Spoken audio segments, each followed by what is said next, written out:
Pakistan stock data channel में खुशामदीद। आज हम आपके लिए जो शेयर लेकर आए हैं इसका नाम है कोहिनूर टेक्सटाइल लिमिटेड KTML। ये टेक्सटाइल सेक्टर की कंपनी है। टेक्सटाइल सेक्टर इस वक्त डिप्रेशन में है और अभी हम किसी टेक्सटाइल कंपनी में सरमायाकारी का इरादा नहीं रखते। इस कंपनी के प्रॉफिट भी 23 में कम हुए हैं और ज़्यादा प्रॉफिट जब थे तब भी ये कोई ख़ास डिविडेंड नहीं देते थे। तो फिर हम इसका एनालिसिस क्यों कर रहे हैं, इसकी वजह बताते हैं। और ये डिविडेंड सीरीज़ नहीं बल्कि रिस्की इन्वेस्टमेंट है। मतलब इसमें मुनाफा भी हो सकता है और नुकसान भी, बल्कि ऐसा नुकसान जो कई महीनों तक हो सकता है पूरा ही ना हो। हम वैसे रिस्की शेयर्स को ज़्यादा पसंद नहीं करते। GTEC और GCIL मर्जर इसकी एक मिसाल है। हमने इस पर असेसमेंट की। वैसे तो वो शॉर्ट टर्म के लिए ही थी, लेकिन फिर भी वो बुरी तरह गलत साबित हुई। ये और बात है कि हमारी बचत हो गई और हम उसे अपनी ख़रीद पर ही बेचने में कामयाब हो गए। इस बात का जिक्र हमने अपनी वीडियो में भी किया। लेकिन अगर कोई उसे बेच ना पाया हो तो अब तक उसका बेड़ा गर्क हो चुका होगा। खैर, अभी जो हम एनालिसिस करेंगे तो उसे एक टेस्ट केस समझ लें, लर्निंग के लिए। ज़रूरी नहीं कि हर वो शेयर जिसका हम एनालिसिस करें वो हम भी ख़रीदें और आप भी। तो एनालिसिस करने की वजह बताते हैं। कुछ अरसे पहले उन्होंने अनाउंस किया कि ये अपने शेयर्स खरीदना चाहते हैं, शेयर्स बायबैक। तो क्या सिर्फ इस बात से हमें इस कंपनी के शेयर्स खरीद लेने चाहिए? लकी सीमेंट ने भी ऐसा ही किया, लेकिन अनाउंसमेंट के वक्त उनकी वैल्यू 500 से ऊपर थी, फिर वो 400 तक आ गई। एंग्रो ने भी ऐसा किया, तो उसकी कीमत भी अनाउंसमेंट के बाद गिरी थी, लेकिन फिर वो ऊपर वापस आ गई और अब उसमें ज़्यादा तेज़ी नहीं है, 300 के आसपास ही चल रहा है। तो ऐसी क्या बात है कि हमें इस कंपनी का एनालिसिस करने की ज़रूरत महसूस हुई? इसकी आज की कीमत है 54.87 रुपये। शेयर बायबैक की इंफॉर्मेशन PSX की साइट पर 6 फरवरी को आई। अब ये देखें 6 महीने का चार्ट।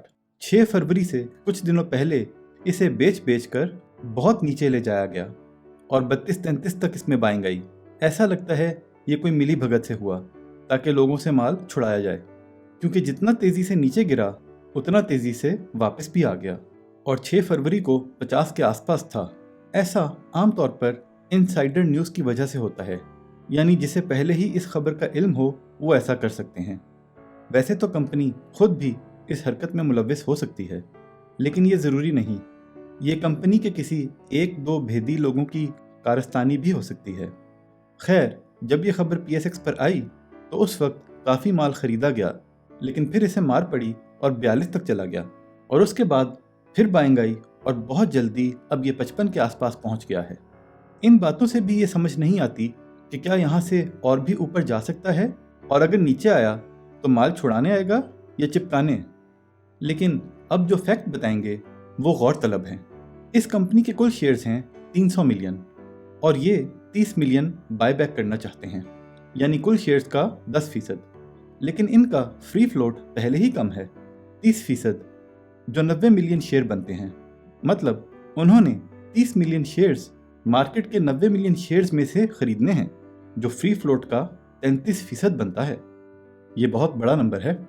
असूली तौर पर जब कंपनी के मालिकान कंपनी बेचना चाहें तो वो प्रोफेशनल लोगों से कंपनी की वैल्यू निकलवाते हैं और वो वैल्यू आमतौर पर बुक वैल्यू के आसपास ही होनी चाहिए। SCS ट्रेड साइट के मुताबिक इस कंपनी की बुक वैल्यू है 82 रुपये। खैर, स्टॉक मार्केट के रूल्स ऐसे हैं कि कंपनी मार्केट रेट पर अपने शेयर्स खरीद सकती है, लेकिन ऐलान करने के बाद जो ये कर चुके हैं।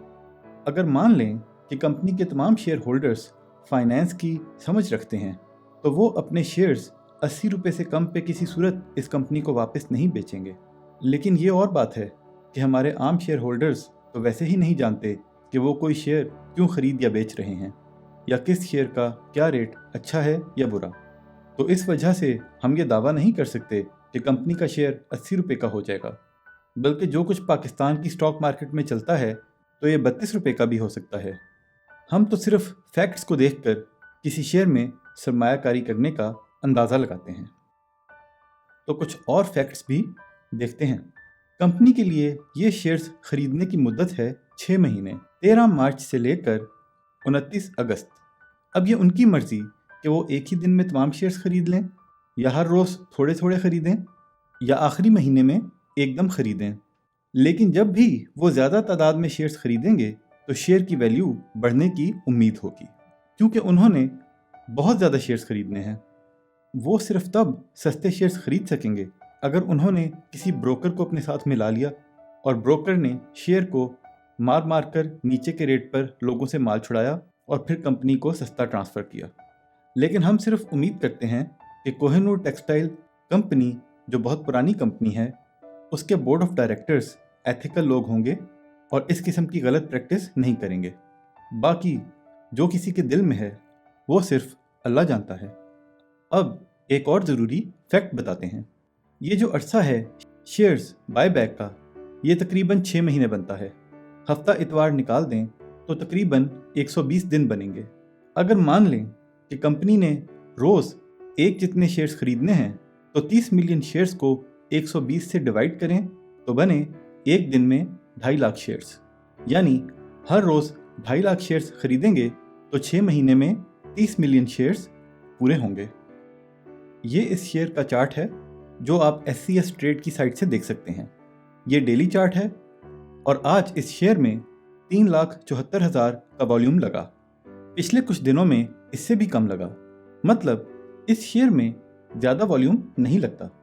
मतलब इस शेयर्स में ट्रेडर्स कम हैं और इन्वेस्टर्स ज़्यादा। अब मंथली चार्ट देखते हैं। अगर हर महीने के वॉल्यूम का टोटल करके देखें तो पिछले 12 महीनों में इस शेयर में कुल ट्रेडिंग वॉल्यूम है 30 मिलियन का, और ये उतने ही शेयर हैं जितने कंपनी ने खरीदने हैं। इस बात से ये अंदाज़ा लगाया जा सकता है कि ये शेयर बहुत ज़्यादा तादाद में किसी ब्रोकर या प्लेयर के पास नहीं होगा, बल्कि बहुत सारे शेयर होल्डर्स के पास होगा। खैर, आम हालात में तो हम इस कीमत पर यह शेयर कभी ना खरीदते, लेकिन इन फैक्ट्स के बाद सोच ही रहे हैं कि क्या करना चाहिए। आप क्या सोच रहे हैं? खैर, हम बाय या सेल कॉल तो देते नहीं, तज्जिया पेश करते हैं और फिर सबने अपना अपना फैसला खुद करना होता है, क्योंकि मुनाफे में मौज अपनी अपनी और नुकसान में दौड़ अपनी अपनी। हम इस फैक्ट फाइंडिंग की बेसिस पर इसे एक टेस्ट केस के तौर पर आगे लेकर चलेंगे और इस पर अपडेट अब 19 अगस्त के बाद ही देखेंगे कि 6 महीने में इस शेयर के साथ क्या हुआ और क्या हमारे फैक्ट्स दुरुस्त साबित हुए या नहीं। तो अगर हमारा तज्जिया आपको पसंद आया तो वीडियो लाइक करें, शेयर करें, चैनल सब्सक्राइब करें और दोस्तों से भी करवाएं। अगर तज्जिया पसंद नहीं आया तो वीडियो डिसलाइक कर सकते हैं, लेकिन बेहतर यही है कि गैर ज़रूरी मनफी कमेंट से गुरेज किया जाए। और जो लोग हमारे चैनल को सब्सक्राइब कर चुके हैं और हमारी वीडियोस देखते हैं, उनका शुक्रिया। अल्लाह के हवाले।